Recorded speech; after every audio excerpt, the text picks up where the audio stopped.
Hundreds of entrepreneurs battle to be on MoneyHunt. I'm Cora Young, president of IQ Foods. Our business plan calls for $5 million for people. My business plan calls for $1 million for personnel, advertising. Our business plan calls for $250,000 to license our patented technology. My business plan calls for $1.5 million to be used for sales. Only 2 will make our show, and only 1 will win time with our MoneyHunt mentor. Stay tuned.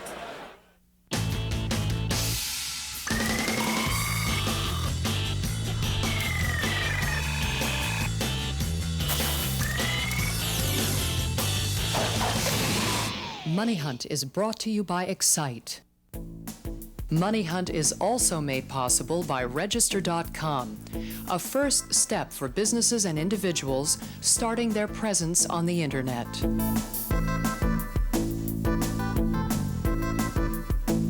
And Jordan Industries, acquirers and builders of entrepreneurial ventures in a variety of industries.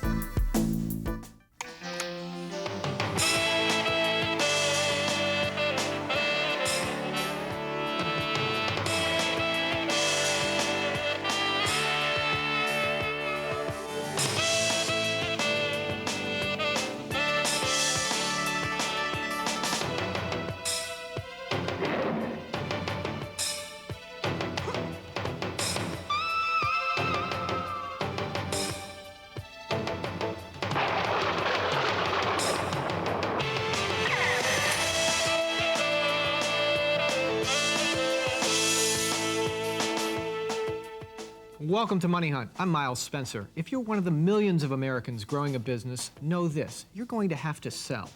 Sell your idea, sell your company, sell yourself, and that's where many American dreams reach a crossroads. Find out right now if you have what it takes on Money Hunt. Hi, I'm Cliff Ennico. Entrepreneurs from around America send us their business plans, and we pick some of the fun ones to be on the show with us. They try to impress us. We try not to be impressed. At the end, one of our guests will receive some free help and guidance from our Money Hunt mentor. And today, that's Brian Maxwell, a founder of PowerBar. Brian is a world-class champion marathoner. He and his wife created PowerBar out of a desire to improve athletic performance. Welcome to Money Hunt, Brian. Nice to be here. Now, we're going to see some food companies on today's show. What are you looking for from them? Well, this is food, so taste is very important, but I'm also interested in branding. I think it's really crucial for entrepreneurial companies. Good point. Okay, our first guest is Deborah Park-Root, who is backstage with Money Hunt's Margot Lee. Margot. Deborah, what's the strongest part about your business plan?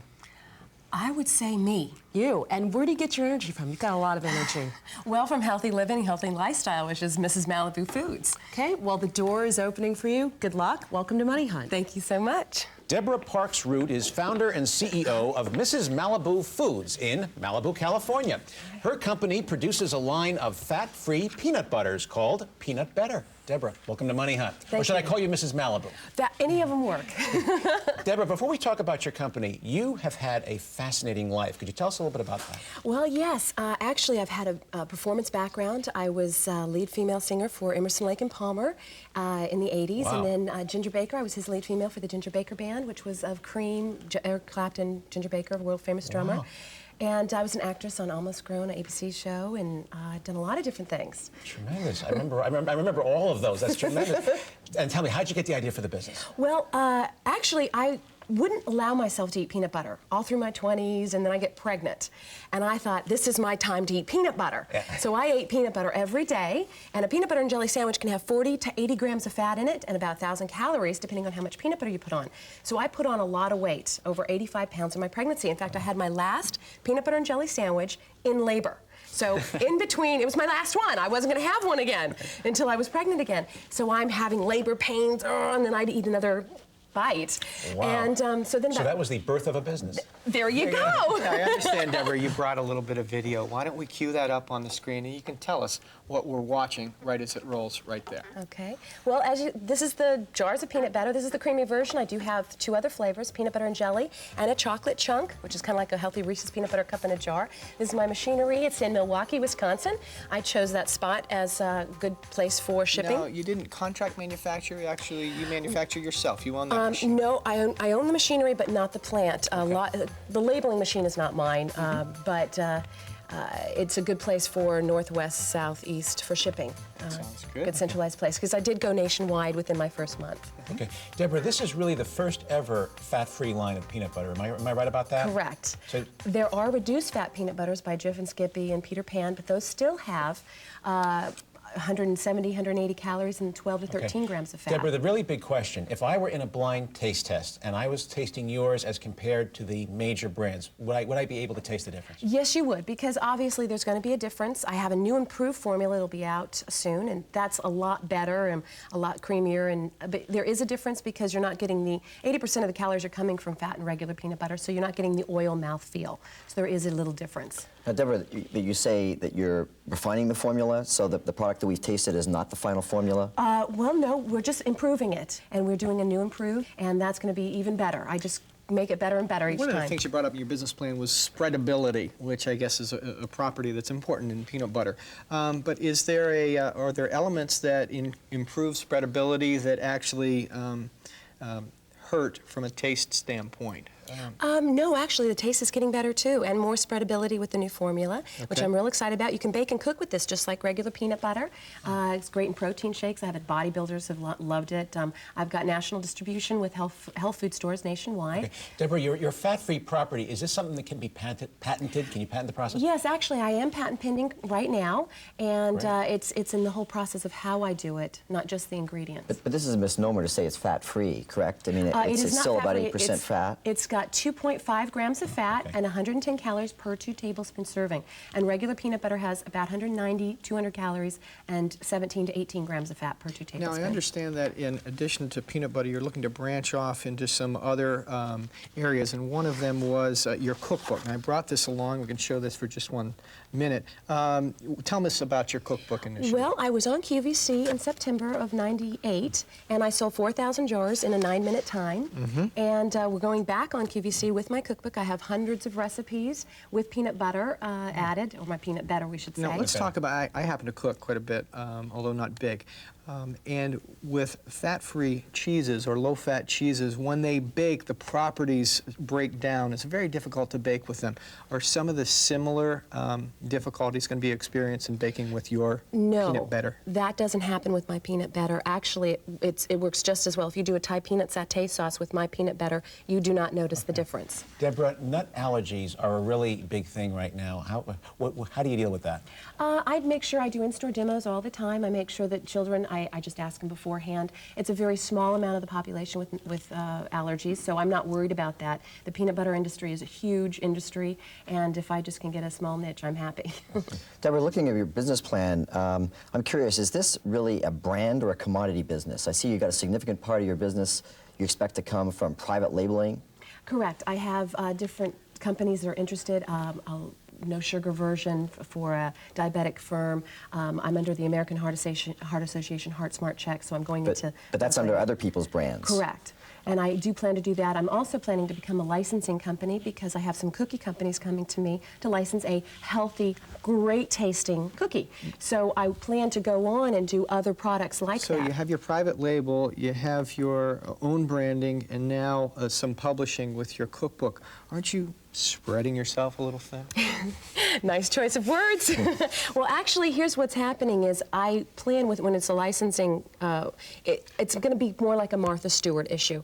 I plan to be the next West Coast healthy, energetic Martha Stewart. And that's where I'm actually headed. It's just the peanut butter is the foot in the door. Well, I'll give you that personality can sell food. In your business plan, you mentioned Paul Newman, Ben & Jerry's, but these are personalities that were, in Paul Newman's particular case, extremely well developed, and there's a trust relationship already existing. How are you going to build your brand in order to develop that trust relationship with your consumers? Well, so far on shows like this, I've been on the front page of the business section of the LA Times in November 4th of '98, QVC, I've been on other TV shows. So you're off to a start, but you're going to have to continue with that. Let's move on to management and money before we run out of time. Your business plan calls for some capital. How much? What would you use it for? $1 million that would be used for equipment, advertising, personnel, and a Cooking with Kids show. That's another way I'm building my brand name. I'm doing a kids show. One question, Dr. Gamay was the one that developed your formulation. You licensed it from him, correct? Well, what it is he got the shelf stability for me. He's the inventor of the first fat-free cheese in '89. Well, as a matter of fact, I was a financer of the first fat-free Oh, cheese. really? That was Alpine License. That was why I was interested. He has a tremendous reputation in the industry. Correct. And we hope his expertise is something that you can leverage off. Deborah, you're very strong, obviously, on the marketing side. You're very strong on the food technology side, but who does the day-to-day infighting of making sure that product gets on the grocery shelves? Partially I do, because I am my best spokesperson, and I happen to be very good about doing this. I have a PhD, and I've learned my lessons now after 4 or 5 years of doing this. Important part of the plan is the salesperson, and also it would have been nice to have a little bit more information on your relationship, new relations with Dr. Gamay. Great, thank you for coming in. Great Thank you presentation. so much. We're going to take a short break. You can find out more about Deborah on our website at www.moneyhunt.com. We'll be back with our second guest right after this. Hi, I'm Robin Schatz from Business Week Frontier with a tip for entrepreneurs. These days, everyone's talking about stock options. They're a good way to attract and retain top talent in a tight labor market, even for private companies. To set up a plan, you'll first need a professional business valuation and help navigating the complex tax and securities issues. For more advice, contact the nonprofit National Center for Employee Ownership in Oakland, California. Welcome back. Time for viewer mail. John Bass watches us on Hawaii Public Television in Honolulu. If you register a name for your internet site, say, for example, Nike.com, can you be forced to give it up because there is a company, Nike, with a similar name? Oh, yeah. You can register any domain name you want with the Network Solutions people in Virginia, but if you're infringing upon somebody else's registered trademark, they can and probably will come after you. Before you register any domain name, be sure to check out the patent and trademark records in Washington to make sure you're not infringing on somebody else's name. Make sure a good lawyer does this for you. John, if you pay the airfare, I will come out to Honolulu and do it myself. Our next guest is Cora Young. Margot? Cora, are you nervous about pitching on national television? I'm so excited to be here, I can't tell you. Okay, now what are you going to emphasize with the panel today? Really, 3 things: our brand name and how strong it is, our management team, and the future of the company. Okay, can't wait to hear it. The door is opening. Welcome to Money Hunt. Thank you. Cora Young is president of IQ Foods, Inc. in Downers Groves, Illinois, which is a suburb of Chicago. That's right. Cora, welcome to Money Hunt. Thank you. Tell us a little bit about how this business got started. My husband and I looked carefully for 3 years before purchasing IQ Foods, and we were interested in the natural foods area. Okay, this is an interesting story. This is actually a turnaround, isn't it, a little bit?